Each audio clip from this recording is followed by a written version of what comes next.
সিংহ রাশি, এই মাসটি আপনার জন্য কিছুটা সংঘর্ষে ভরা থাকতে পারে। এই মাস মিশ্রিত পরিণাম দিতে পারে, কিন্তু এছাড়াও কিছু কঠিনতাও দেখতে পাওয়া যেতে পারে। ক্যারিয়ার, এই মাসে আপনাকে সফলতা পাওয়ার জন্য কঠোর পরিশ্রম করতে হতে পারে। ব্যবসায়ীদের কোনো ঝুঁকি নেওয়া এড়িয়ে চলা উচিত। শিক্ষা, পরিশ্রমী শিক্ষার্থীরা ভালো পরিণাম পাবেন। শিল্প ও সাহিত্য সম্পর্কিত বিষয় অধ্যয়নরত শিক্ষার্থীদের জন্য এটি অনুকূল সময়। পারিবারিক জীবন, পরিবারের সদস্যদের মধ্যে মারামারি এবং ঝগড়ার সম্ভাবনা রয়েছে। আপনার পরিবারের সদস্যদের সাথে সম্প্রীতি বজায় রাখার চেষ্টা করা উচিত। প্রেম আর বিবাহিত জীবন, ব্যস্ততার কারণে আপনার সঙ্গীর সাথে দেখা করার সুযোগ কম থাকবে।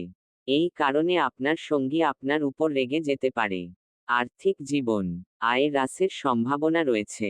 ব্যবসায়ীদের টাকা কোথাও আটকে যেতে পারে।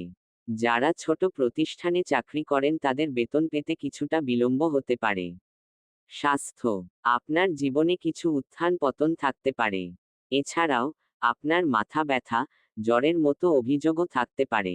উপায়, এই মাসে লবণ কম খান, আর রবিবারের দিন লবণ একদমই খাবেন না।